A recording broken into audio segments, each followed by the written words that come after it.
Hello, and welcome to our live. This is Dee Star, and I want to welcome everyone to the live tonight. I have a co-host tonight. I'm very excited. It's Courtney, and Courtney, I dropped the link already. So if you want to go ahead and come up, so we can get started. So before we start, though, hello Jazzy J, hello Purple Queen. Before we get started, I just want to do a few little housekeeping things to talk about just a few things. First of all, if you didn't get to catch Kicking It with Courtney this morning, when I tell you this live is off of her live from this morning, and because we got in such a good conversation, we didn't want to let it in. So we just decided on the spot we would do this live tonight. Normally, I do a book review, but this was more important to me and a conversation that I'm very passionate about. So I'm going to bring Courtney up, but I got a few more things to say before we get started. Um, One thing I want to say is we're going to be talking about daddies and daddy issues. I want everyone to know this is not a male bashing session to make men look bad or feel bad. This is not for those ones who had good fathers to take offense to. We want this to be a positive and a very supportive environment. Basically, Courtney and myself, we were able to tell our stories a little bit this morning, and we wanted to finish that conversation. So I hope you all enjoy it. I hope you can get something out of it. My purpose here is for positivity, for growth. That's why my channel is called Love Seen Heard, because I want us all to feel that in our lives. And in certain points in our lives, at times, we may not have been loved, seen, heard. So as we journey together, because that's what I'm on, a journey, there's so many things and so many topics that I have lined up to talk about. So I hope that everybody's here. You know, you got your drinks or whatever you need to get into the mood of a good conversation. Um, this is very impromptu, but hey, we enjoyed it so much this morning. I know we'll do it again. So I want to go ahead and welcome Courtney. If you want to come off your mic. Hey. Thank you for having me over here. I'm so honored to be over here on Love Seen Heard's channel. So thank you so much, Didi. I appreciate you inviting me over to continue this conversation. Yes, when I tell you I've been hyped all day long, I could barely work. It was like, when is it coming? When is it coming? But my husband, he was listening in on us this morning. He Uh-huh. said, "That's your topic," and I was like, "Okay." He's Absolutely. never really said that before. He was like, "This is your jam." So I'm like, "Okay, I'm getting somewhere." And really, to be honest, that's really what I want this platform to be about: positivity, but dealing with real issues in a positive way. Hey, the Silva. Thank you for Miss coming. Silva. So, if you want to start, Courtney, because it was your live this morning that started this conversation. So, if you want to kind of recap those who didn't get to watch it yet, and Mhm. they can go back and watch it later, but just to give, get them up to speed to where we were this morning. Okay, so this morning, I actually was feeling kind of uninspired this morning. I didn't want to cover the basic Love and Marriage Huntsville and Celebrity Tea this morning. And I just, right when I was getting ready to cancel my live, I saw the topic of everybody owes Lexi an apology. And if you don't know who Lexi is Chris Fletcher's daughter from his first marriage and Nell Fletcher's stepdaughter. And last year on Love and Marriage Huntsville, they had the explosive dinner scene, and it left like the Love and Marriage Huntsville community kind of divided on who was wrong and who was right. I was on the side of I never have thought that Lexi was lying. I think that Lexi is telling the story from her lens, which she has every right to do, and which we all do. However, I don't feel like I owe Lexi an apology for my stance. My stance was simply I didn't like the way that Lexi spewed because she was angry with her parents, the way that she spewed hate towards her siblings, as well as I felt that Lexi has a lot of misguided anger. I think that the person that should bear a lot of the brunt of her anger, should be Chris Fletcher. Chris Fletcher is her father. He is the man that broke her heart. He is the man that abandoned her. I think a lot of times, I think right now we're kind of on a Nell Fletcher hate train just because she's been exposed for not being a good friend. And I think the two things are separate. I don't think that she was a great stepmother. However, I do feel like Lexi has misguided anger due to the fact that Chris is responsible. Chris shouldn't allow anyone to make him be a deadbeat father. I think that Chris is the responsible parent. He's the person responsible. I felt like Chris left his own family with Nell for 2 years almost. So he's very capable of making decisions that affects his families. And I think he's done damage to, both sets of children, Lexi and the children that he has with Nell. And so that's how the conversation came about. And Dee Dee and I were able to share our experiences growing up with step parents. And, so we're picking up from there, basically discussing how we feel about our father issues that we had growing up, and how just the difference in how we were able to navigate and where we are today. Yeah, so let me just say, when Courtney started, I was so excited about this conversation, and I'm listening to her, and I had just a slightly different thought about it, just a little bit. I did agree with Lexi understanding as an adult, you can't, she can no longer place blame on Chris unless she's healed. And so what occurred to me at the time when we saw that interview with her, she was still like a child, really dealing with her emotions, and not the 30-year-old woman that we saw in front of us. So that was my stance on it, that sometimes what we want from our fathers and what we long for, what I got out of her interview is that she's still that little girl trapped, wanting that affection from her father. So that was the only difference that I had with Courtney. So we started telling our own stories, and that's where we are now. So um, let's see. To get started, just to recap a little bit about my story, my father, I met him the first time when I was 6 years old, a chance meeting at a Woolworth. I'm telling my age. If you know it, you know it. With my aunt, she said, "This is your father." I promise that was the exact memory I have. We were going down an escalator, and I'm just looking at him saying, "Okay." And that was that. I didn't see him again until I was 15.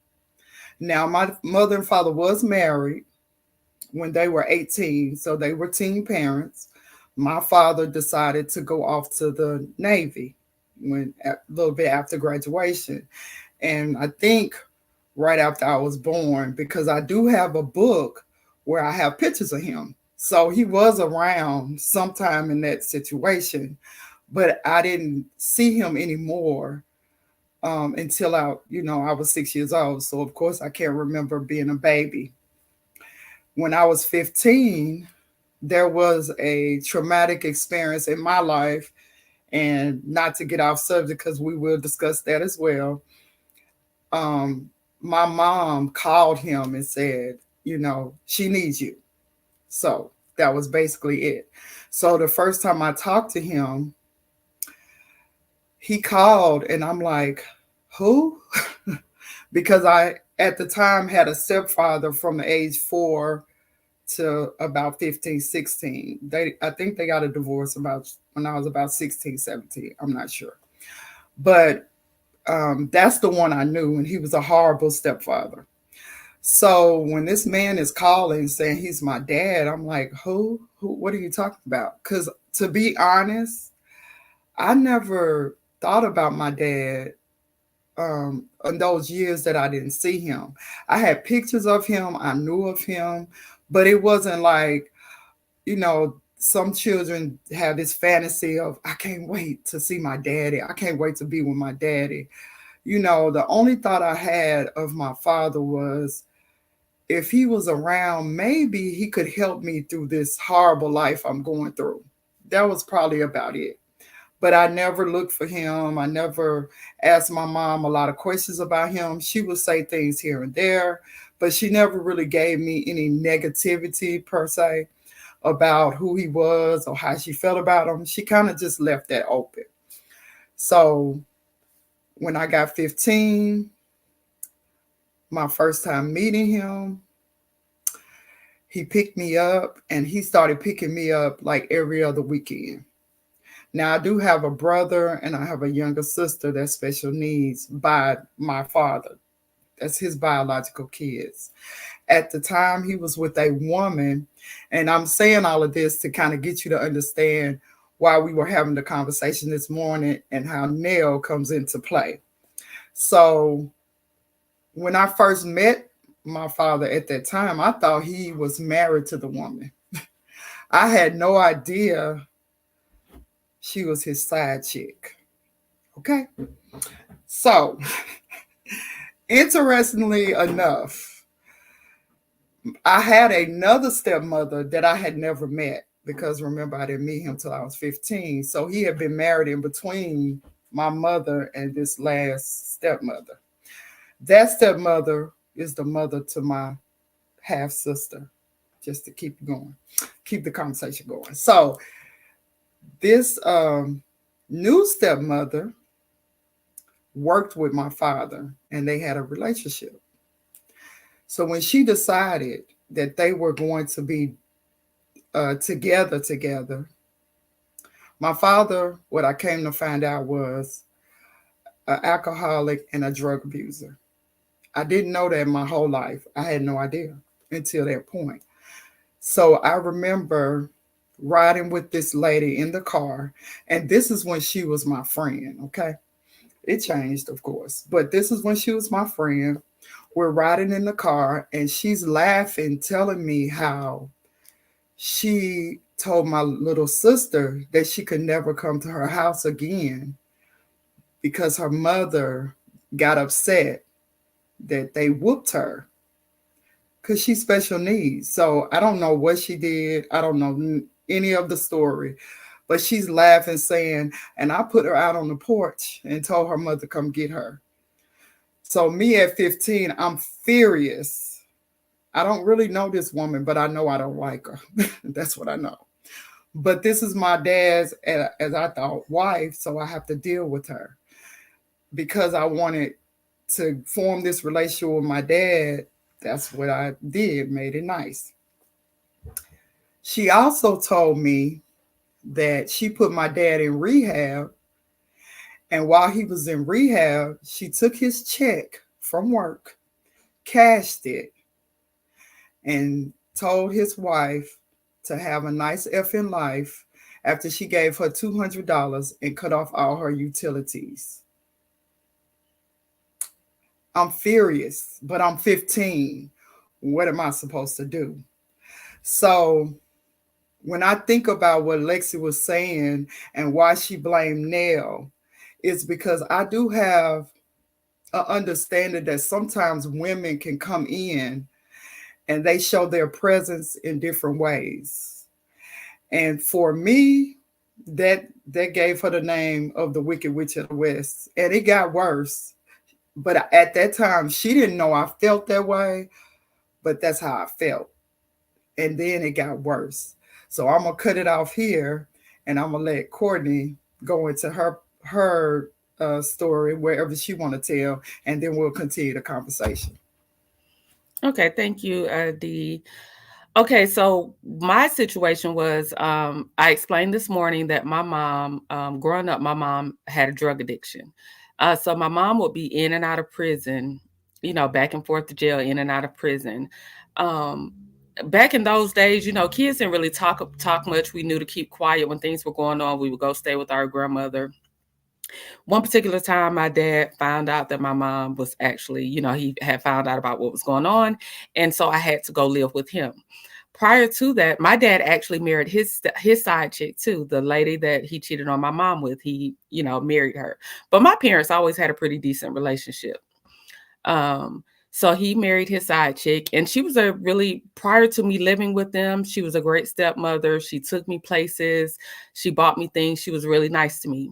Once I had to actually come live with them, she became like the wicked stepmother. She was evil to me. It's like she resented that I was in her house full time. I think she could mask it and play nice as long as I was, as I was temporary. I was just there for a couple of weeks in the summer. But once I had to come live full time, she was like pure evil. She would not, she would buy me like raggedy clothes. She was just mean to me. She wouldn't let me do anything. I was just like held up in my room all the time. Um, I was separated from my siblings that I had always grown up with. My mom had 2 kids prior to meeting my dad. She wouldn't let me talk to them on the phone. She was just like really mean to me once I had to live with them. And I was explaining this morning, I remember one time I was just so fed up with her.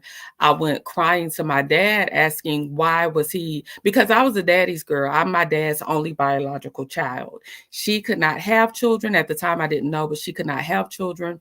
And the child that they had together is actually adopted. It was a secret then, but everybody knows now. So I have an adopted sister. Again, she couldn't have children.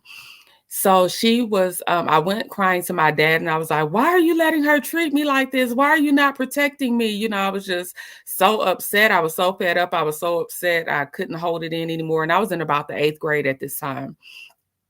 And he looked at me dead in my face. My dad was very passive. Like he didn't get in the middle of things. He kind of just let things slide. And he looked me dead in my face and he was like, you think can't nobody discipline you? And like I was not a bad child. When adults told me things, I didn't get in adult conversations. Like she would just be disciplining me just because she didn't want me in her house. And I think come to find out my stepmother was actually, she's mentally ill. She now in the more recent years, she's had a full mental breakdown. She's on medication and in the care of her mom. But at that time, I think she was not I don't know if she was fully diagnosed or she was diagnosed and it was kind of a secret, but she does have mental health issues. So when I say she was crazy, she's, I ain't being funny. She's like crazy. So, so when he did that, it's like my heart shattered. I felt like I was just all alone in the world. My mom was in jail. I'm separated from my siblings. I have this stepmother that hates me and I don't know why, because I'm a child, and I have a father that's like refusing to protect me. So to say that I understand a stepmother situation and an unfavorable situation and a father that's not stepping up. So I can empathize with Lexi. I think, and this is what we were talking about this morning, I began therapy at the age of 15 and I'm 38 now. And I've been in therapy, extensively just throughout since 15. So I have learned emotional intelligence at an early age. And so in that, I can see where I feel like Lexi is stuck and I want her to get unstuck. A lot of times when I talk about my experiences now, I can talk about them, but sometimes I feel like I'm talking about somebody else's life because I've been able to unpack that trauma, because I don't want to be the type of parent that passes on to my children generational trauma and curses. So when I tell my story, it feels like I'm reading a book or something, to be honest. So I just want her. I feel like Lexi is stuck. I feel like Lexi is stuck and she's angry. And I'm not saying that Nell has not done anything, because my stepmother too was doing things to me. But when it came to protecting me and stepping in, I knew to channel that anger towards my father because that was his responsibility. Ultimately, I'm his daughter. He should be the one setting boundaries for my stepmother to not mistreat me. He should be the one stepping in to say, I'm going to protect my daughter. He shouldn't allow anyone to come in and dictate how he's going to treat me. That should be something that he sets forth as a man and as a father. And so that's what I see with Chris. I feel like Lexi, I'm not saying that Nell has not been a terrible stepmother. I'm not saying that. I'm not saying that she didn't put her kids and herself first. But if you remember in the conversation, Nell is the one who eventually told Lexi that Chris had moved out when he moved out for those 18 months. That was not Nell's place. Why was Chris not communicating with his daughter and being a father that he should have been to let her know, he's no longer in the home, or to keep her abreast and to keep communication open? That lets me know that Chris himself abandoned everybody. Chris seemed to have that time to have been about himself, and he abandoned everybody when it was time for him. He just was all about Chris. We see Chris Jr. has all these issues. He keeps getting arrested, and he grew up in a two-parent household. We see how angry Lexi is. I think that the common denominator is Chris. A lot of people want to put it all off on Nell. And again, I'm not saying she's innocent, but what I am saying is the common denominator in both of these equations is Chris is the parent to all of these children. And Chris is the one that has stepped out and left all of these children and left the brunt of the responsibility on the mom. Now, it looks like Nell was more concerned with getting Chris back than, focusing on her children. And I just, just because I've had some of the same experiences, that's just how I assess the situation. Thank you. Thank you, Courtney. And I do agree with a lot of what you're saying too. Just to add, also, I feel the only reason why I do feel slightly different is because I am a stepmother as well.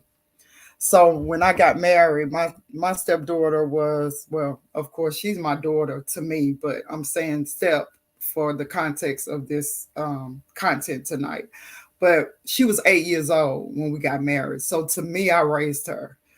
Um, at the time, I did not have children, and I was having difficulties having children. So I treated her as if she was mine because of the fact that I love my husband and she was an extension of my husband. So, in some ways, I also give Nell some of the blame because if she loved her husband so much, she should have also loved this child. And the way, and it's all interpretation because we don't know exactly the facts, of course. As they say, it's always three sides to the story. It's her side, they side, and the truth. So we're not saying that this is absolute facts of the situation, but just on the outside looking in, it seems as though Nell really never accepted Lexi as her bonus child. If she had, and I think that was partially because of her side chick status. I mean, I'm just saying. That's just my opinion. But it may be that they had a good relationship before. We don't know, but that's just my opinion. Also, going further about what you were saying about you getting therapy young, for some reason I was getting therapy, but I never discussed my dad. I don't know why. That never came up. I was discussing other issues I had, and I never discussed my dad. So I didn't get the help like you did, Courtney, as a young girl. I didn't get the realization that my dad was at fault until 4 years ago. And I explained the situation this morning. I can't remember who was in the chat because she asked me about, she wanted more details about what happened. I don't see her, but hopefully she'll hear this video and, It was you know, Rose she'll, Armstead. Rose Armstead. Okay. So hopefully if Rose come in here, she can replay it, you know, or maybe she'll see it later. And so just to give context for those who wasn't in the live this morning, my dad died in 2019.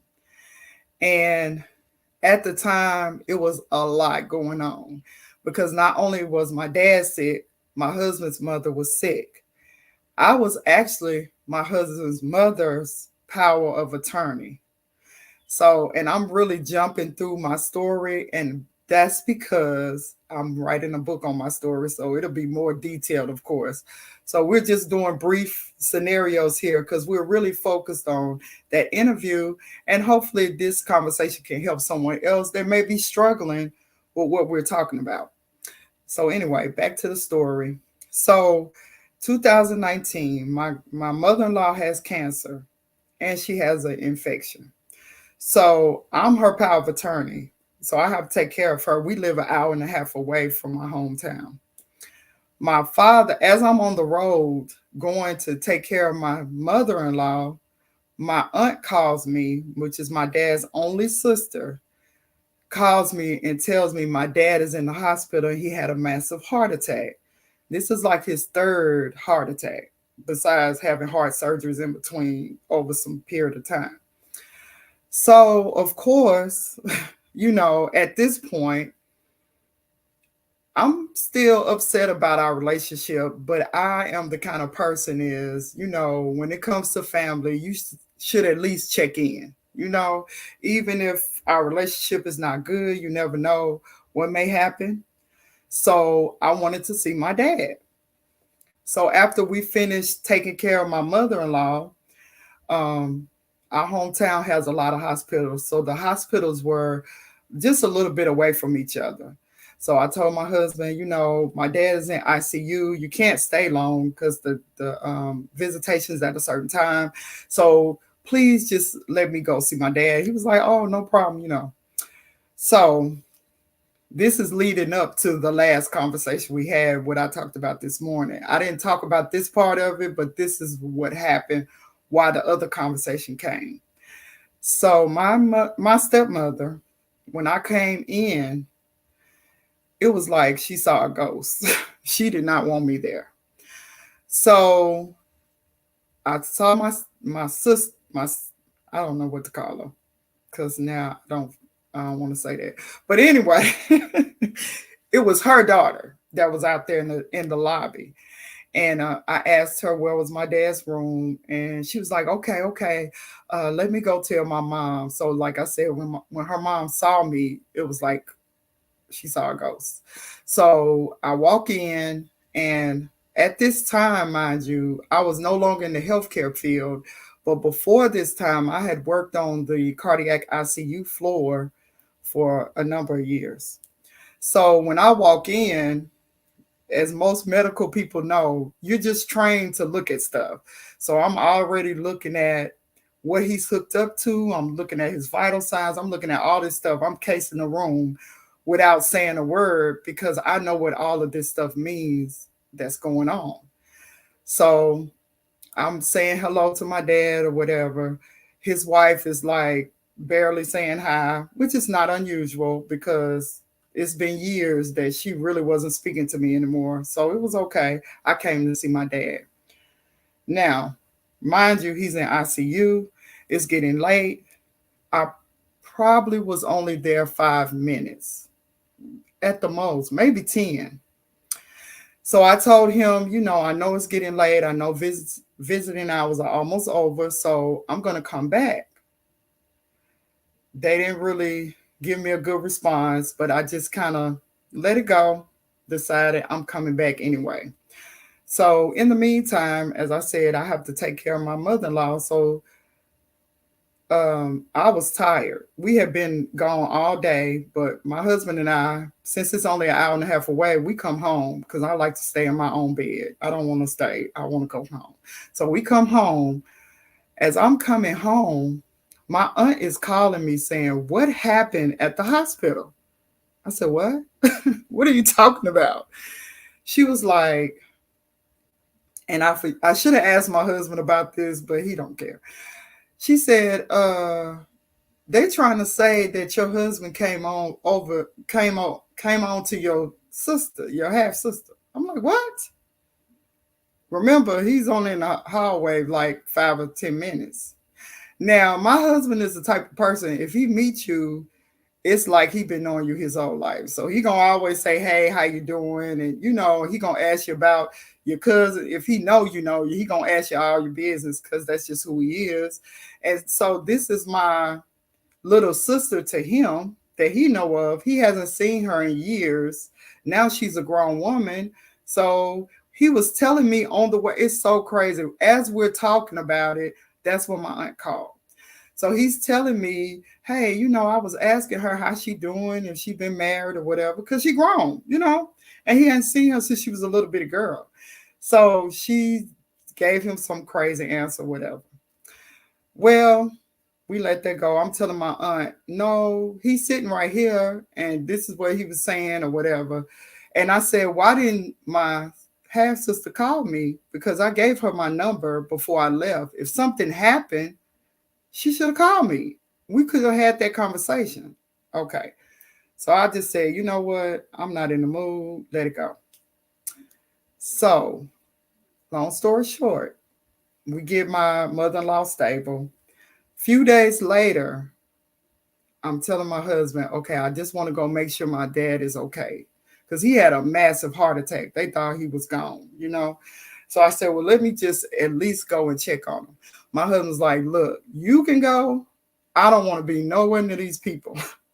So I was like, "Okay, well, they have a big waiting room." And at the time, I had my daughter, and she was 8 years old at the time because she's 12 now. So I said, "Well, you and her just go to the waiting room, and then I'll come and get you when I'm ready." So as we're walking past the waiting room, it's a big opening. So you can see in the waiting room, there's my half sister. So she comes running up to me. uh, uh, "What you doing here?" I said, "What do you mean?" "I'm coming to see my dad." And I'm saying half sister, but really no blood relation. This is her daughter. And she was like, "Okay, I need to tell my mom that you're here." And I said, "Well, before you do that, what happened the other day when we were here? Because I gave you my phone number. And if you had a problem with my husband, all you had to do is call me. And we could have had that conversation." So she says, "What do you mean? No, he was talking to me about religion or something like that. I didn't want to talk about that and this, that, and the other." I said, "Well, your mom made it seem like that my husband came on to you. Is that true?" So she's looking real crazy now, you know, like, "Oh my God, I can't believe she said," it was just a crazy look. She never gave me an answer. So I said, "Did he? Because I have to handle my husband. That's my husband. So if you had a problem with him, you could have called me when I gave you my number." And she was like, "Well, I know, I know. No, it wasn't like that." Okay, fine. That's all I'm asking. I really don't, want to deal with it, nothing else. So she takes me to the room. And because he's in ICU, only two people can be in the room. My stepmother was not going to leave the room, period. I already knew that. I didn't expect anything less. So I get in the room and I'm standing there. And like I said, because I worked on the cardiac ICU, I was looking all over the place, checking the monitors, looking at everything, because that's my instinct, first of all. And it's my daddy. I want to make sure he's okay. Well, the food comes. She's cutting up his food. Now, mind you, I'm standing here. Nobody's saying a word to me. And I was just standing there. I stood there and I waited on them because I want to make sure my dad is okay. That's all that was in my head because I'm already dealing with my mother in law situation and hers is dire. And we don't even know how long she's going to make it. So at this point, I'm just trying to, and you know what? I got to take this back. This happened in 2018. He passed away in 2019. All of this happened in 2018. And it's a reason why I'm saying that. And I'm sorry for getting the dates mixed up because I really don't tell this story. So, consider it a privilege because I really don't like talking about this. But I feel like it's can be helpful to somebody. So anyway, I get in, they get to praying and all this over the food, and I'm just standing there waiting on them. So the first thing out of my stepmother's mouth is, your husband is not welcome around us anymore. I said, okay, fine. He don't want to be around you either. Point blank, period. So then she says, why are you here? I said, to see my father. No, really, what do you want? Why are you here? And I was like, have I ever asked you for anything? I'm here to see my father. So for those who wasn't on the live this morning, and I hope I'm not rambling, but I just need this all the context. And I'm also answering the question that somebody asked on the previous live. So she basically started talking about my husband. And then my daddy chimes in and says, and I'm not going to say her name because I don't want her name on my platform, but the sister never lies. So implying that it got to be my husband that's lying. I said, well, I just asked her in the lobby and she said that's not what happened. But whichever one y'all want to take is fine. I don't care. I just came to see how you was doing. So she was like, well, you have never thought about us. And I'm thinking, what is she talking about? I was just at their house not too long ago because my daughter is the reason why I started back visiting them. And like I said, it's a whole lot in between this. So I'm just giving you the end of it. So I'm standing there. She starts talking about a situation that we had when I was 18. I am now in my 40s. What are you talking about? I've been married for at this time 19 years. What are you It was so mind-boggling to me. I was like, what are you talking about? So I'm really in disbelief. So she starts yelling at me, saying all this stuff. And I said, you know what's funny to me? I explained earlier. When I got married, I bought my house less than a mile from their house. Because I guess internally, I thought that that was going to help me gain this relationship with my father. I really did. I didn't think about it at the time. I didn't realize it, but that was the only house that my husband and I looked at, and we bought it within 6 weeks. It was crazy. And I told my husband, I was like, look, we are right around the corner from my daddy. He missed my wedding. So I just want to, I felt like I needed to let him know I was in the area.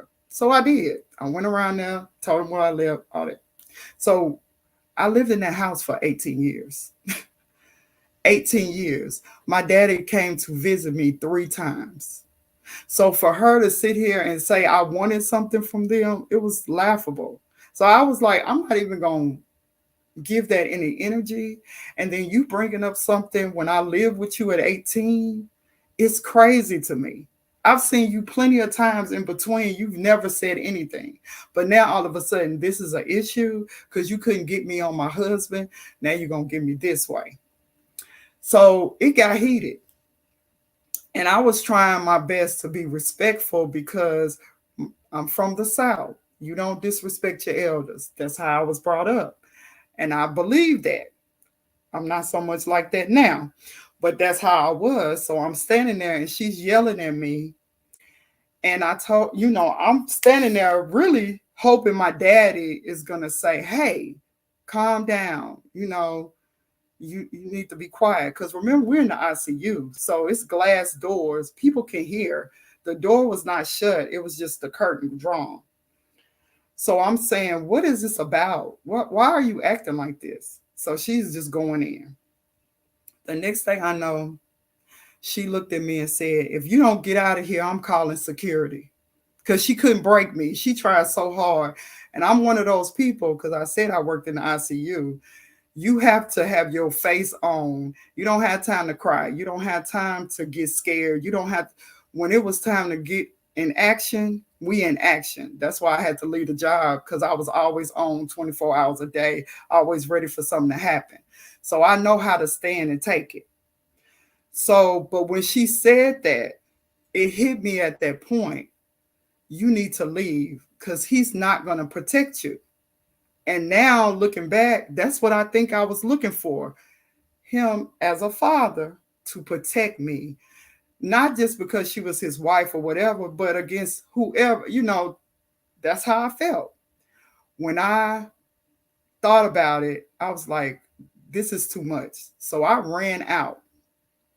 And I think she was yelling, trying to get security to come in or some of the nurses to come in and get me, but it didn't happen because you're yelling so they hear all the conversation. I was never yelling at her. But at that moment, it just hit me, leave. So I ran down the hallway. My daughter, she rowdy. She 8 years old. She was like, Mama, what's wrong? What's wrong? What's wrong? Do I need to get somebody? What's going on? I was like, baby, we gotta go. So me, her, and my husband, we were leaving. I'm boohooing, crying. I'm just tore up. And at that point, I was like, I'm done with this. I have been trying to make this relationship with him, and it's always been one-sided. But I'm still at this moment blaming my stepmother. I'm blaming her. It's her fault because maybe if she wasn't around, me and my daddy could have this relationship. That's what's in my mind. All the stuff we have been through, and it's a lot. But I was thinking maybe things would have been better if it was just my daddy and myself. If I had time with him, if he would have got to know who I am as a person, because honestly, he died in 2019. And I can honestly say he never knew me as a person. Never. He never knew me. He don't know my favorite color. He didn't really know where I worked. He didn't really know anything about me besides I'm married and that he was married to my mom and my siblings. I mean, that's about it. It was very surface. When I went to his house, it was like me visiting somebody I know. We really didn't talk about anything. And my daughter, when she came along, he put all the attention on her. And I would look at them like I'm watching a movie, wishing that was me the way he treated my daughter. I have pictures of him and my daughter. They was, she was just in love with him. We visited him a lot because she asked for him, because he always made her feel welcome and wanted and everything. And because of my love for people and relationships, and I just felt like I can't deny my child this part of her life. So that was that. So I did. Oh, getting back a little bit, after I left the hospital that night, I called my aunt. I'm crying and everything, and talking to her, and she was like, "You shouldn't have went back. You just shouldn't have went back." And I was like, "But it's my dad. Like, how do you turn your back on your dad?" Long story short, I talked to her niece because her niece and I went to school together. I knew her niece before I knew my stepmother. So she called me or something. And I said to her, you know what? I'm done. My daddy is dead to me. It wasn't a good thing to say because, of course, she told them. So from 2018, I can remember it was in June of 2018. I did not see my dad anymore except on Facebook pictures after his funeral, because I did not make the funeral because I had a hysterectomy at the time and I could not make the funeral, which was a great thing because at that point I was so mad and angry about my situation that I was afraid if I did go to the funeral, I might have went to jail. So it was kind of good that that happened in that way, that I couldn't go to the funeral. But I don't want to take up too much time because I want Courtney to get back in here, but just to let you know how devious she was. She put up all these Facebook posts talking about her children were the devoted children. They took care of him, and that um, my aunt, which is his only sister, because she went to visit him. He was in hospice, and she went to visit him before he took his last breath.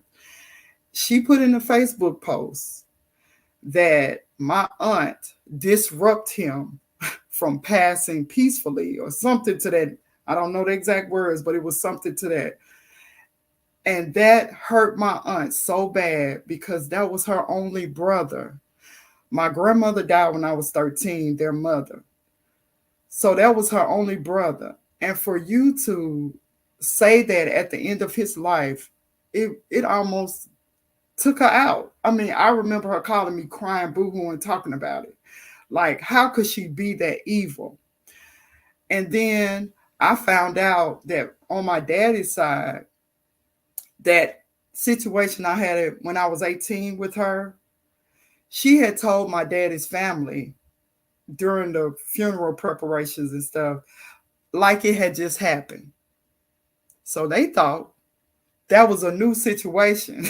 And my aunt had to tell them, no, she's been married 19 years. She has not even really been around them in that way. Because at the time when things happened, I lived with them.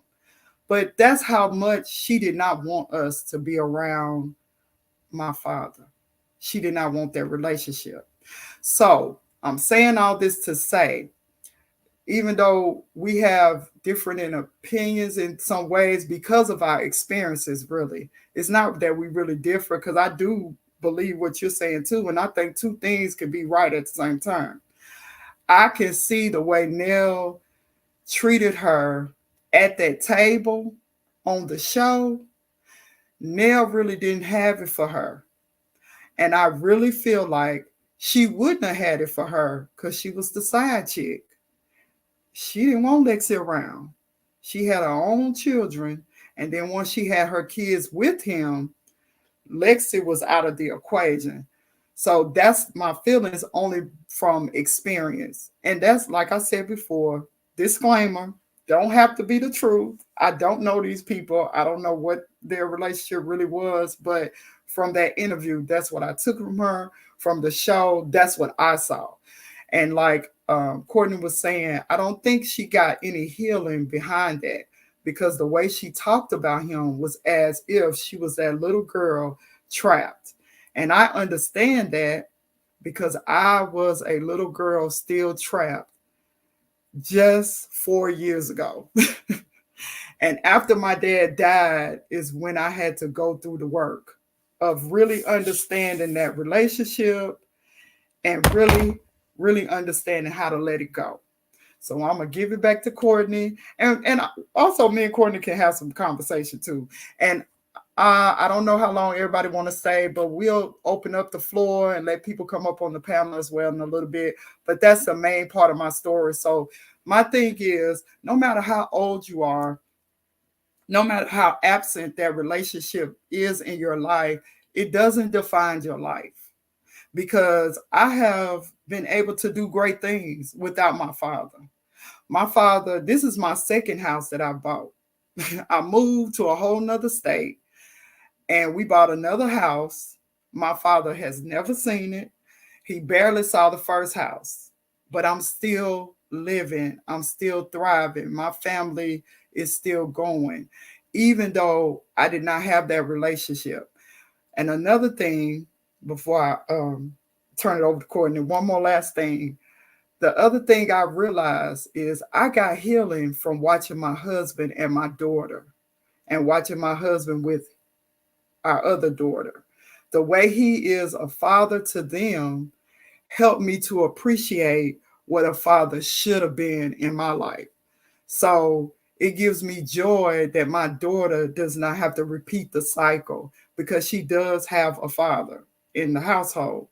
Now, for me, I may not ever experience that, but hey, it's done. And now I'm moving on to another journey in my life. So I'm gonna turn it back over to Courtney, and you can say what you need to say for your last words. Okay. So I think I stopped off with, I told y'all the story of my stepmom, and my stepmom is really mentally ill. And I told y'all how I felt unprotected by my father. So from that point on, I did begin therapy at the age of 15 and had continued on throughout my life. But I do want to say that my dad was a good guy. I just don't think he was assertive and he set boundaries, and I don't think he was a protector. But in his own right, he was a good guy.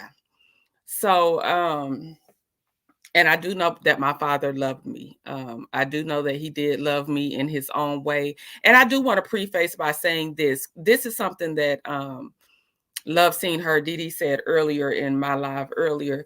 She was saying that a lot of times we don't look at the traumas that our parents have been through that has shaped them. And that's very true. I think a lot of times we don't realize, like I told y'all, my mom was an addict.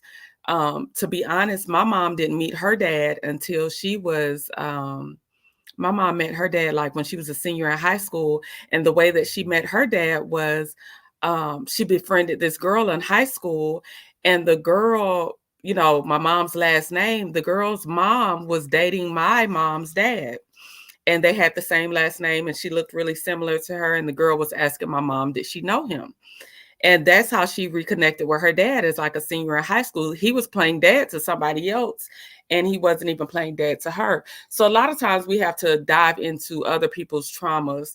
That doesn't excuse behaviors. I'm just saying that sometimes people haven't even worked through their own traumas, and they're raising children, and they're trauma filled themselves, and they're stuck in a certain place. So I did want to say that. But back to my dad. I do think that he loved me. He didn't make me feel protected. And from that day forward, I kind of put up a block with my dad. I didn't really visit him that often after I got out of his house and went back with my mom. I didn't really visit him as much as I should. I would call, every so often. I think it just it damaged our relationship a lot, but there was a lot of love there. My dad passed away in 2018 of cancer. He was divorced at this time. His wife actually planned their divorce. She went to a lawyer years prior, but the lawyer told her, in that state, if she stays a few more years, she would get like his pension and, just all kinds of stuff. And she like took my dad to the cleaners when they got divorced. So my dad died of cancer in 2018. I had went to go visit him. I knew that they had given him like 6 months to live. I had went to go visit him. I stayed maybe 4 or 5 days. And the night I came back home, when I left, that night, I say like the wee hours of the morning, he passed away. Before my dad's body could get cold in the house, my adoptive sister and her, my old stepmom and her sisters, they went out through my dad's house, looking for paperwork, looking for insurance policies, all type of stuff. So I got, just like Didi, I have tons of stories of, wicked stepmoms. But I do want people to know that people are who they are. Healing is for you. Healing is not for anybody else but for you.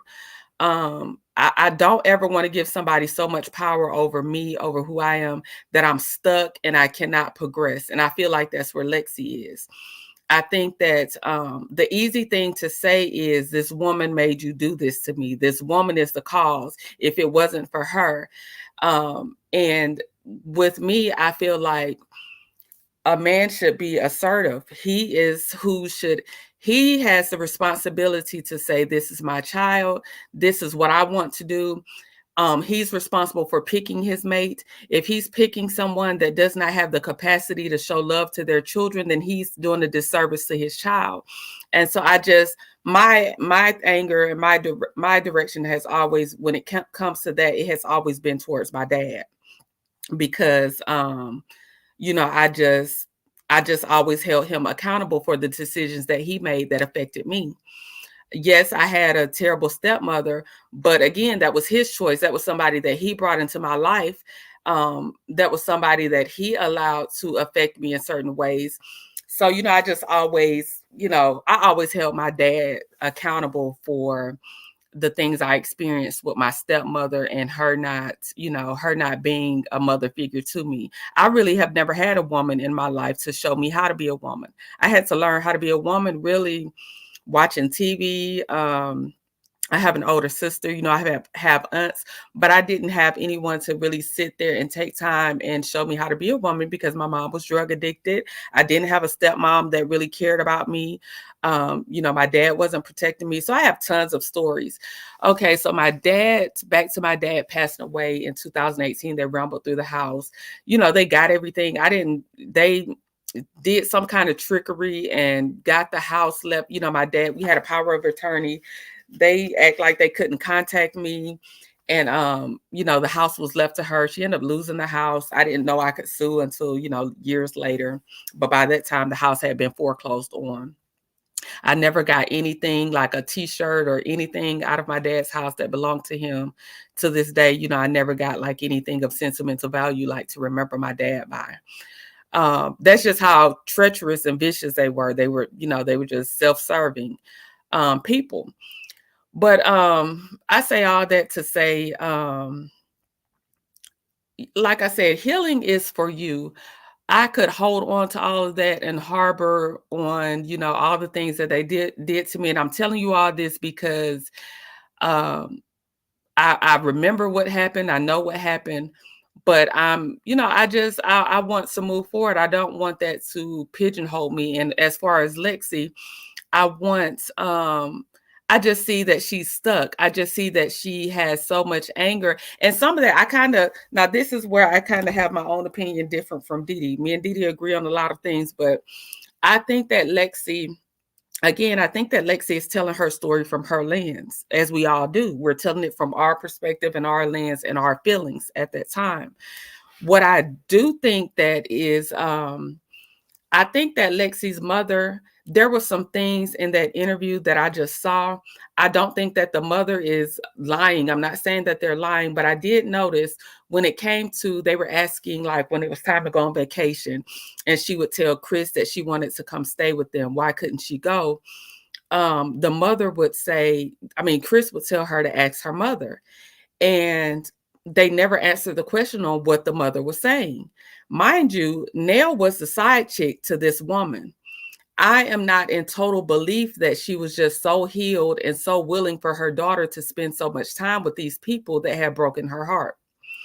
I do think that, Nell played a part in destroying her marriage. I do think that she did the best that she could with moving forward and getting married. But a lot of times when people move forward, they get married, they have children in their household, additional children, they block their other children from certain experiences because they have to explain to their other kids why they're not having those same experiences. Now, again, we don't know these people. We're all just taking bits and pieces of what they give us and making our own assumptions. But that's what I came up with. That's what it looks like to me. It looks like that Lexi's mom could have hindered her from going certain places because that question has never been answered. When they said, ask your mom, can you go? Lexi never said what the mom said. The mom never said what she said. Chris said that he would tell her to ask her mom. So what was the mom's response? If you was always saying you would ask to go and he would say, ask the mom, then who was the person blocking you? It sounds like the mother. But again, I think that everybody played their roles in where Lexi is stuck in her life. And being that I've had these experiences with, a terrible stepmom, a dad that didn't protect me, a mom that was in and out of prison, I can see things from, everybody's perspective. So I just feel like, I wish Lexi the best. Sometimes we have an imagination of what people should be in our lives, and sometimes people are in our lives to propel us to be the best versions of ourselves that we can be. And at the time it doesn't feel good, but once we get past what we think they should be, then and we accept who they are, then we're able to move forward. And that's just something I had to do. I had to accept people for who they were. I had to stop fantasizing about who people were in my life. I'm actually, to this day, this is not a daddy issue, but a mom issue. I actually, to this day, my mom has been clean for several years, but she still has things that are just detrimental to me. And I have to not talk to my mother. I still love her the very same. I love my mom with my whole heart and I wish the best for her. But in order for me to protect my peace as an adult and protect my peace as a mother, I know that I have to uh, not invite her into my life and have her respect my boundaries until the day that she's willing to respect my boundaries. She cannot be present in my life. And I see that's what Lexi has done. And that may be steps that she has to take. Now that she's old enough to assert herself as an adult and say, I am not willing to accept this. You all, I will not tolerate this. This is how you have to treat me in order to be in my life and my children's lives. Then I can respect that. But just spewing hate towards your siblings that have their own stories, I'm sure. Me and my siblings, they have their own stories of how we grew up, and we grew up kind of, in the same households for the most part. So I just think healing is for you. I wish everybody healing. I wish everybody growth on their journey. We all go on this journey at different rates. We get our healing at different rates. But I wish that for her. I don't think, I just, when people say, um, it was said that we owe Lexi an apology. I don't feel like what I said was detrimental to her. I didn't say she was lying. I'm just saying you're giving them too much control with your hate. You're giving them too much control. You're stuck. And guess what they're doing? They're doing TikToks. Nail in Mississippi at the new opening of the restaurants with the bell collectors. They on TV. They dancing, all in the videos dancing while you're stuck in that anger. So again, healing, you can be mad at the world and the world is going to keep revolving and keep going. So you have to seek healing and balance for yourself. And that's just something I had to learn at an early age, because I would watch people keep going. I'm crying and stuck in my slumber, and people just kept going on with their lives. Even my parents would be at times, get over it, get over it. So you know what I did? I got over it and kept going and kept progressing. And I am now the woman I am today because I chose to be. And I just think that's where we have to start being a little bit more emotionally intelligent and stop letting other people control. And it's not easy. I'm not saying that it's an easy thing. I'm not saying that it's something that happens overnight. It's a work in progress. I work every day at this. I work every day at letting people stop letting people control my emotions and how I react to things. So I'm not saying it's something easy, but this is just something I wish for Lexi. I eventually hope, before it ends, that her and her father can rekindle their relationship before it's too late. Like me and Didi, our fathers are gone. So the story has already been written with our fathers. I just hope that one day Chris has to stand up as a man. Nell is his helpmate. Nell is the partner that he chose. But if Nell cannot be an extension of him and extend love to his daughter, that's something that Chris is responsible for. And I want people to stop passing. I think we as women, we focus on women a lot more than we focus on men. And I like men can, and this is just random, but men can start a YouTube page and immediately have 1,000 subscribers because women are going to go over there and flock to them. Like what a man is saying is more like they have something more fruitful to say than the woman that's presenting something to them that has the same type of experiences as them. A lot of people just flock towards men, and I mean towards men. So I think that we have to stop holding men and putting them on this pedestal and passing the brunt of things that they do off onto others. Again, I'm not saying that Nell was not a terrible stepmom. I think that Nell has her qualms. I think that Nell was man crazy. It's a lot of things I think about Nell, but she was only able to be that type of Nell because Chris allowed her to be. Chris did not step up and say, this is what we're not going to do. Chris did not become the head of that household and set forth the tone of what was going to happen in that house with his daughter. Again, Chris left his kids with Nell for 18 months and didn't even tell Lexi that he was gone. So Chris had abandoned everybody. So I think that Chris was self-centered. I think that Chris was very selfish. I think that Chris was just making kids and making broken homes without thinking about the consequences and how he was affecting everybody in the situation. And I think that now that these kids are adults, that he's seeing the damage that he did. If you recall, like the scene with Chris Jr., I think a lot of that was due to Chris feeling guilty for a lot of the things that he did, when he was raising his children. I think that was a lot of his guilt. I think that him saying Lexi's story, most of it is true. I think that he's finally acknowledging in his older age some of the damage that he has done to his family. And so I just want us to make sure that we're guiding our anger properly. I'm not saying channeling our anger. I'm not saying that Nell doesn't deserve any backlash.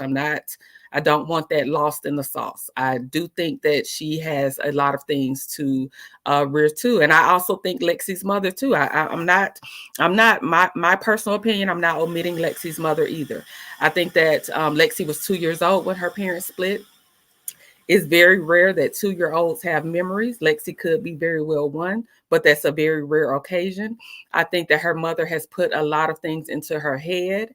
And I think that her mom, now in her older age, she may or may not regret those things.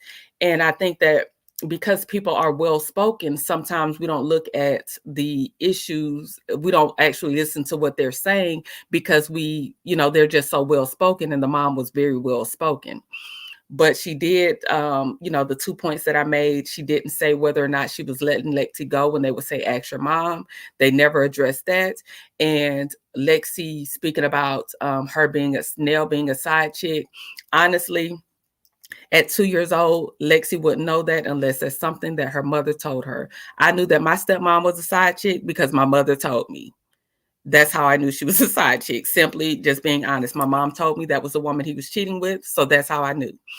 Um, and so I just want us to always stay on a positive healing journey. I want to thank Love Seen Heard for jumping up on the panel this morning. It made me feel so good for you to come up there and share your stories.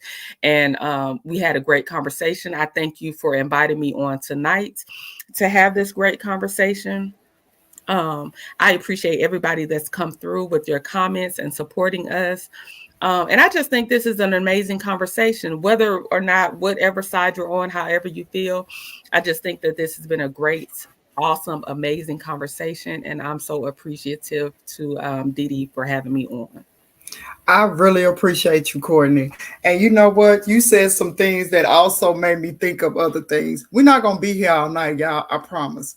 However, you hit a lot of great points, especially when it comes to a child growing and understanding who people are. And her mother, because you know what, I never really thought about her mother. And like I told you before, with my mother, the case was she told me things about my father, but she really never went into detail until I got older. So I didn't have that really negative view of my father. So that's a cautionary tale as well. As a mother, when you have a situation with, your children's father, don't start telling them all the worst about him, because that has nothing to do with the child.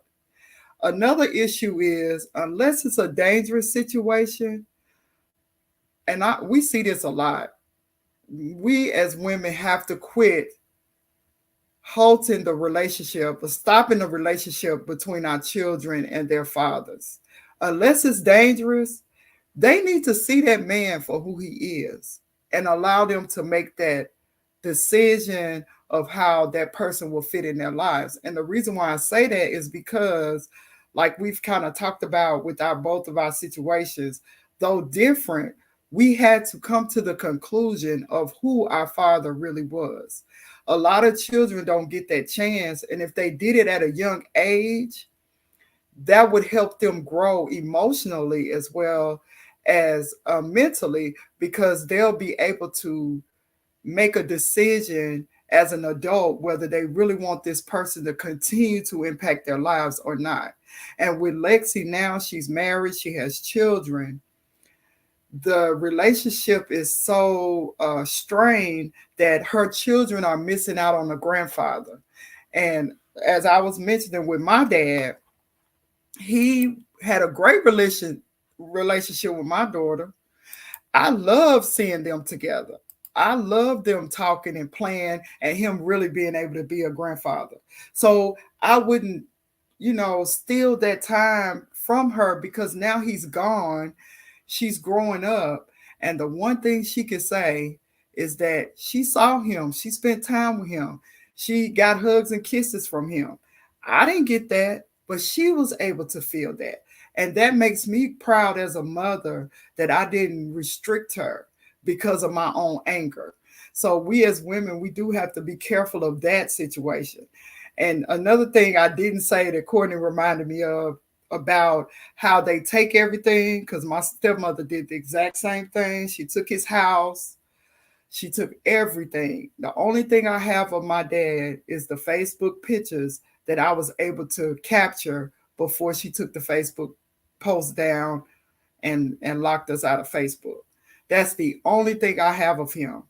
Besides, because I didn't go to the funeral, I have a picture of the program because I didn't make it and nobody saved me a program. So, you know, like she was saying, we have to really be careful. We at a time period where we have a lot of young women having babies.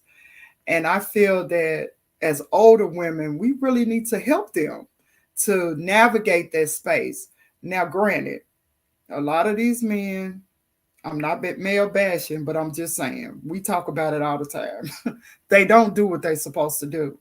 They're not taught to do what they are supposed to do. So if you are a mom that has boys, teach your boys how to respect women at an early age. Help them to grow and help them to understand how important a father it needs to be in a girl's life, because our fathers are the first men that we know. And depending on how good or bad our fathers are, it does unconsciously sometimes, even if we understand that it's not good, a good relationship, we still may unconsciously pick men similar to our fathers. So we have to be aware of that. And so for mothers, because I don't have any boys, so that's the only reason why I'm saying, I don't know if you have boys, Courtney. Do you? Are you a boy mom or you have girls? I am. My oldest is 16. He's a boy, and then my youngest is 9. She's a girl. Okay. So as a mom of a boy, you have that opportunity to teach him because of your own experience. And that's what I would encourage. And even grandmothers have that opportunity. I do have a grandson. And so, that's what I want to, give him is that look, you get in this dating world, you have a child, do not abandon your child. Do what you have to do to take care of your child. That's my responsibility to give him that knowledge as he's growing up so that we won't have a situation in our own family of him, being an absent father.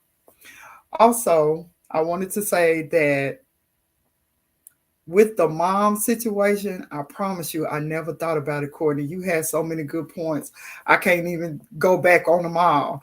But just thinking about the mom, I really wonder what she told Lexi her whole life. Was she so angry that she really put Chris down and made Lexi look at him a certain way that when she got around him, she showed out? See, that's another aspect to it. And I mean, we can go all around the table because we'll never know the real truth. But just thinking about those things, that's something else with these type of relationships that we have to think about. How do I approach the relationship between my child and their father? Am I the problem? Because sometimes it's like that. It's not always the father, a lot of times, but it's not always. So we just have to really look at these situations, and that's what we want you all to gain out of this conversation, the tools to look at your own situation, even if you're past child rearing and you have grandchildren. Look at your grandchildren and see what you can, help them with. and how you can help them to grow, because that's our next generation. We got to look to them to take care of us. I mean, every time I think about, I'm in my 50s now. It's hard for me to say it, I'm stuttering, but I am. So the next generation is who I'm looking to be my caretaker. How would that look? What would that look like? And if we're just looking at the news, it's a little scary.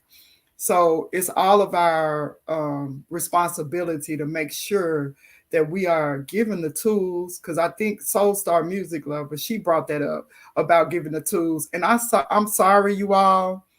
I'm still learning this YouTube thing, so I did not put up the comments through there, but you all have really been giving great comments in the chat.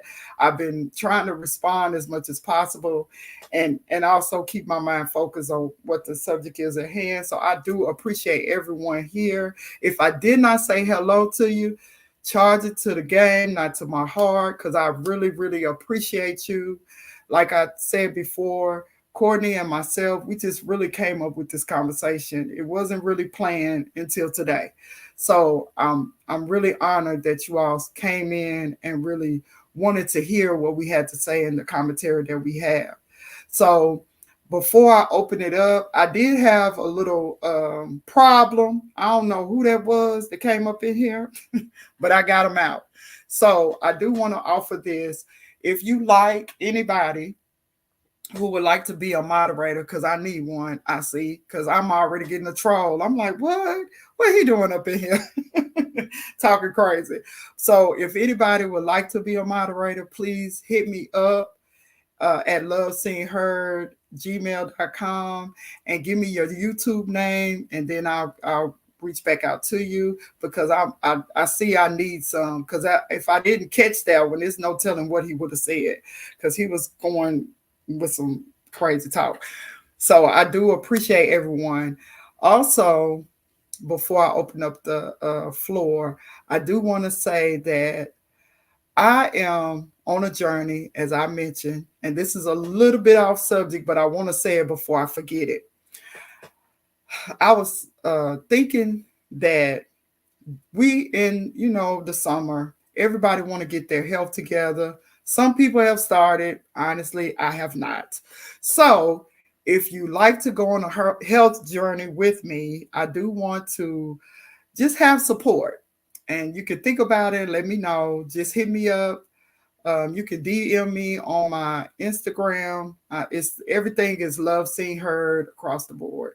So you can hit me on my Instagram, Twitter, or my email, and just let me know that you want to be a part of it. More like a support group to get ourselves healthy, as the time goes by.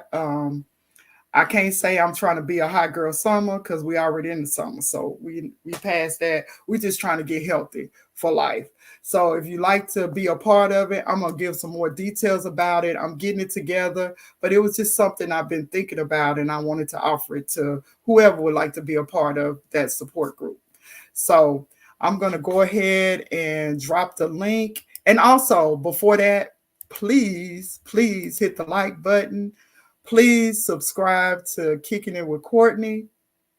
And she gives great content. She does a lot of shorts, and she gives a lot of celebrity stuff. I don't think I can really do the celebrity stuff, but I really appreciate how she tells it and what she does with it. So please, you know, go ahead and subscribe to her if you have not. And then, like we were saying earlier, we did tell a lot of details in this live, but we did do a live this morning that also started this conversation. So please go back and watch that as well. So I'm going to drop the link. And if you want to come up, you can. Also, I want to thank you, Courtney, so much, because I know you were working and everything. And like I said, this was impromptu. This is kind of who I am. I'm an impromptu person. So I really appreciate that you got with me and, and, and did the live with me, because I was like, she might think I'm crazy, but we need to finish this conversation. But so I'm really glad that you did hop on the live with me. I really appreciate you. And also, if you want to be a content creator, please, please, please look in my bio. I do have the Silva's link in there, and hit her up. She got an ebook that's very easy to read, and she's very easy to learn with. So please do that. Okay, Courtney. I think that's it. Oh, I'm good. I just thank you again for wanting to continue the conversation and also inviting me over. This has been really, really fun. I hope to do this with you in the future. I really enjoyed the conversations. I really enjoyed, opening up and sharing because I don't really share my story with people. So just opening it up and sharing, and hopefully it helps somebody. Hopefully today in our conversation we help somebody, and let people know it's okay to have differences of opinion. We can talk them out, and everybody can be uh, seen and heard and loved. So it That's was my it was motto.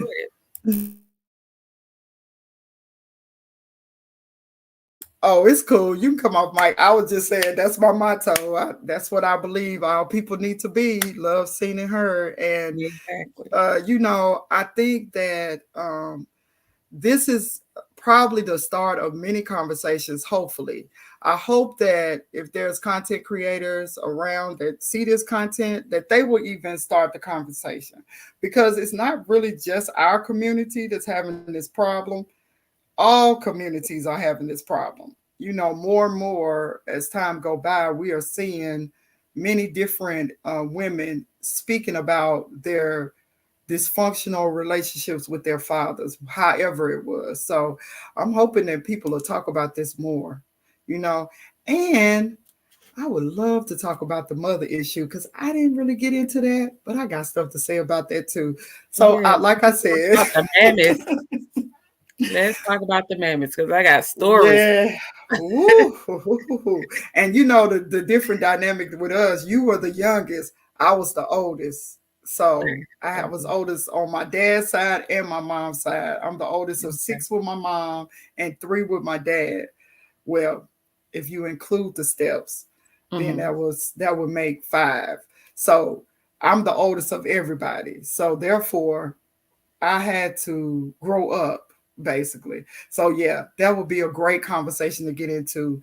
And just talking about how the dynamics of I have so many topics on this family dynamics subject. So that's why it was so interesting to me that you talked about this, because that's the things I have been planning to talk about this whole time.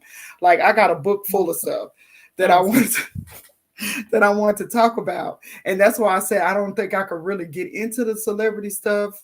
Like, I mean, I'm passionate about it. I enjoy it, but my real passion is to help people to grow in their own personal lives. And sometimes the celebrity stuff is too salacious to Mhm. really, Mhm. you know, get Right. into the real problems and issues that people are having. So Right. I'm hoping everybody enjoyed this. I really hope if y'all want to come up, the link is in the chat. The floor is open. We just chit chatting until someone else comes up. But I think that also I wanted to talk about, while we're on the subjects of fathers, the most notable father lately is Diddy and his situation. And a lot of people have a lot of thoughts about it. You have people who are taking his side. You have people who, and which is crazy to me, people that kind of changed their mind frame once they saw the video. The video had to come out before they saw him for who he was. What did you think about his situation, as and also as being a father? Because if he's doing that and they live with him, of course they have to be affected. What do you think, Courtney? Um, what do I think about the Diddy situation? As far as him as a father, I haven't put a whole lot of thought into it, so I hate to speak when I haven't thought about it a lot. I do think that it is possible, because the way that his kids speak up for him, and I do see that Quincy still hangs around him. It is very possible that, and my daughter, I came from a domestic violence situation with my children's father, not my daughter, but my children's father. my ex-husband. So my children don't view him in a bad light. They don't know him in a bad light. They know him as their dad. I know him, I know that he can be monstrous. So I don't know if the children know him in that light. They may only know him as their father, as dangerous and as, um, violent as he has been in his life in so many instances. The Diddy as a father, I don't know if that translates the same. Yeah, I think I used to think that. I really used to think that he was a great father for, I don't know why. Because he had so many crazy rumors of dealing with children and, you know, allegedly dealing with people he didn't have any business. So when I was, because I'm from that era in the '90s when he started out, and I've grown with him because we in that same age group. So my thoughts were maybe he, like you, maybe he's a good father and he's just bad to other people. However, seeing how his sons are acting now, that especially that young one, I don't know that he was a great father anymore. I really think that he has enabled their behavior as well. And he has allowed them to do things and excuse their behavior. Even if he didn't say it outright, he showed them by his example. So now I'm really second guessing. And I think before this time, when their mother was alive, it seemed that they were mostly with their mother. So maybe they didn't have the effects as much like they do now. You know, I'm still on the fence on a lot of that too. I was just curious of what you thought about it because it's big news right now and everybody's having that discussion about him, and You didn't it's notice just I try horrible. to stay away from Diddy. I try to stay away from Right. this I conversation. know that's a Just touchy 'cause it's situation. really heavy, it's so many layers. And then maybe it's part of me, especially with the children, 3 well, Quincy, Christian, and the twins, by Kim has already passed away. This has to be hard. They don't have a mother to They protect them don't. during this time. It's kind of, their father, and I don't feel sorry for him because he deserves his karma. He deserves what's coming. But I'm talking about the children's. I'm looking at the kids.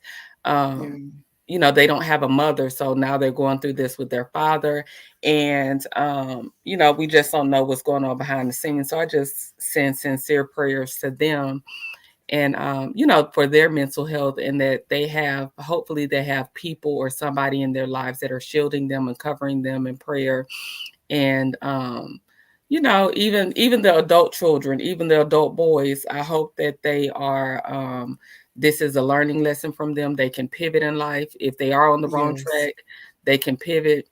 you know Most of the children, besides Justin, everybody else's mom, Kim was everybody else's mom, and Yeah. she's no longer here. And I do think that people don't. Another reason I stay away from it, Kim has transitioned, um, Yes. and I think that the media is so sensationalized that we don't realize that this was somebody's mother, sister, daughter, and to keep bringing her name up in this. Let her rest. Let her get her rest. Justice will be served. It's his time. But I do think that the media brings Kim up a lot, and she's not here, and she does have children. So, Yes. I try to stay away from, not because I'm protecting Diddy or I feel no type of way, because I just feel like his day is here. Is here. Yes. He gotta face it. He gotta go through it, and he gonna reap everything that he's sown. That's just the law of the land. Um, as you sow, so shall you reap.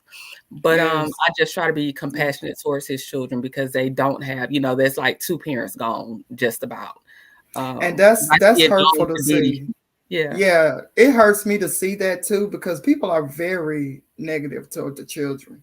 Like the comments and the way they treat them is really bad. And it's sad that they are getting this abuse from social media because of the allegations with their father. and then they don't have a mother to comfort them through this, direct them through, because both of them, the mother and the father, they chose to be in the limelight. They chose to be out here for everybody to talk to or talk about and see, whereas the children did not ask for this.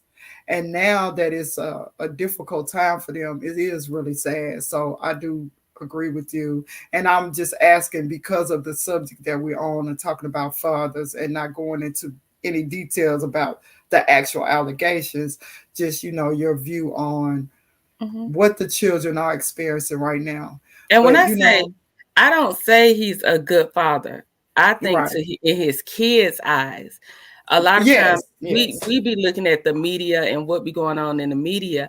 I'm saying in his children's eyes, we don't know what they think of their dad. We see them in the pictures with their dad, they're smiling. It could be forced, it could be fake. We don't know.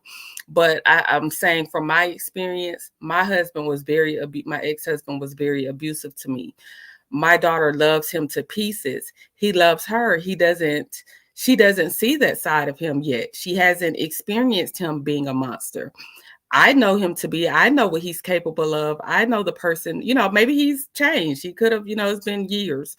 He could be moving forward, who knows? But she does not know him in that light. And I think that we have to stop assuming because what we know a person to be is the same thing that their children, if you're not putting that in your kids' heads, they really, I mean, why would they think if he's showing up for them, they wouldn't have they'll eventually, as they grow older and start to have minds of their own. But, and all of them are of age now and they can see things. But I'm just saying, growing up, how do we know that he was a terrible father in their eyes? That's true. And that's very true. And I don't know.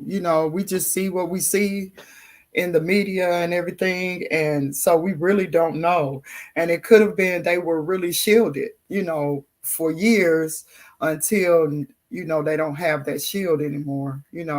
So it's just it's really heartbreaking, but it's more heartbreaking because they're on the in the eyes of everyone, whereas we go through things and we have our privacy for our Mhm. situations, and then they're just out there, for all to see and all for all to judge. So it's really heartbreaking to me, to be honest, when I look at them and see what people say and how the reports are, because that's a lot. It's a lot to And deal Didi, I have with. a question for you before we wrap Yes, it go up. ahead. I got a Go question ahead. for you regarding this subject. This is something that I've been looking at.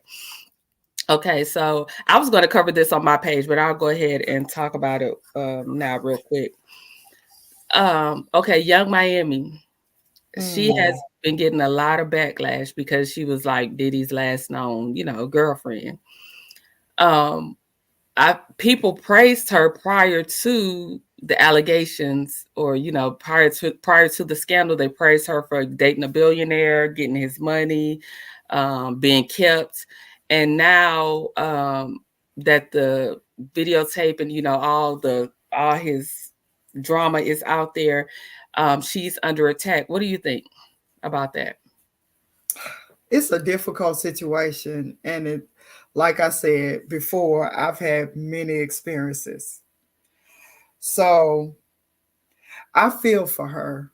And the reason why I feel for her is because we really don't know is if she was putting up a persona under his control. We really don't know. Yeah, she has said a lot of things. She's claimed a lot of things, but we don't know if she was just acting just to say that because he hooked up with her because she was popular to the young people, right? He was losing his celebrity, as you will, because all of the people who've been knowing him for years, we're all getting older. So to hook up with her, he was getting that younger crowd, right? And Hmm. then when you think about the lawsuit with Cassie and how he basically will he what's the word? He got her into to deal with him, and then he devastated her. You know, like she couldn't do anything without him. Everything was between him and her, and she didn't have a life anymore. We don't know if that was the case or not. We just know what they put on social media. We just know the things that they say. So I am of the belief, and I'm gonna tell you why. Tisha Tells, I watch her a lot. She had Tiffany Red on there. She did an interview with her, and if y'all haven't seen it, please go see it because she had a lot of insight with Cassie and all of the situation.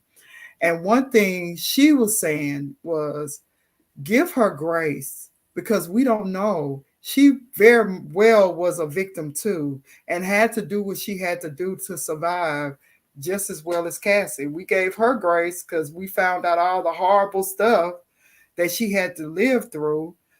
We have found out all the horrible stuff, Kim had to live through. So we don't know if that's the same for Young Miami. She could have been just filling a role to keep going. Once she got in, you can't get out. That's what I'm seeing from him. I So maybe 100% agree. I 100%. I just want to see, your thoughts on that, but I 100% agree. yeah, I think we extend grace to Kim and Cassie, but yeah, for some reason, people are dragging Young Miami through the mud.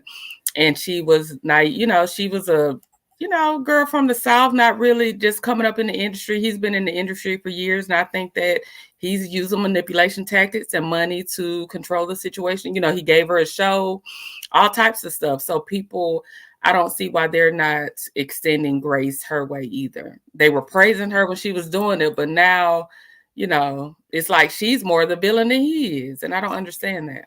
right. And the reason why I'm gonna tell this story too, because I talked about what I went through at 15, and that's a whole nother conversation that gets really deep. But I can see how you can be manipulated and you can be made to do things and still show like everything is okay. I lived that life. I did. I lived that life. I, Out of survivor, the survivor mode is you have to appear everything is okay because you don't know what might happen to you tomorrow. And there's a lot of people walking around like that. The only difference between Young Miami and a lot of people that we see on a regular basis that are survivors is that she has a platform and she's known by millions of people. But that doesn't mean that she's not still suffering the same situation as another survivor would suffer. And so that's why I feel like that about her. And now she's trying to distance herself. But I feel like when she wasn't distancing herself, people was okay with her. They was cool with it. She was still kind of saying a little stuff and showing up for him, and everybody was still okay with it. When she started backing away and started saying, "Well, some of the things I said wasn't true," now she getting the backlash. Why? So we have to ask ourselves, why are we, not me personally, but as a society, why are we looking at her like that now? When, like you said, when they were celebrating and everything was good, everybody was about it. Everybody. Mm-hmm. She got so much clout, basically in the industry, Mm-hmm. but that doesn't mean she's not surviving some dark secrets, and we Mm-hmm. won't know that until she let us know. So, yeah, that is my stance on it. That is, Okay. you I know. agree. I agree. Yeah. Well, we dropped the link. Nobody came up, Courtney. But it's okay because I guess they enjoyed us. But y'all enjoy. I'm glad y'all enjoyed the commentary. Y'all were very engaged. We appreciate you guys so very Yes. much. And like I said, anybody who want to be a moderator, and I'm sure, Courtney, you're going to need some too. Yes, I So, do need some mods. yeah, we're going to have to get that going. And also, um, we want to, like I said, I do want to do this health journey. I want to start it next week. So if anybody want to be a part of it, please let me know. And people on Yeah. the replay, Please, please, please hit the like button and subscribe if you had to get the replay and you wasn't here live, because I want to see you again. We got much more to talk about. And as you can see, I love to talk. So please come back. Um, and we're going to end the live in just a moment. So please listen to the outro. Do you have anything else, Courtney, I don't. that I you don't need have to? anything else. Okay, well, thank you all for coming. We really enjoyed this. We stayed on over an hour. What, it was an hour and 30 something minutes, hour 40 minutes, I think, something like that. Or hour, I don't know. But anyway, I'm getting sleepy, so it's all good. But but hey, I hope you all enjoyed. I hope everybody got something that they can take away as some tools, some learning points, and we will see you on the next time. Thank you and have a good night.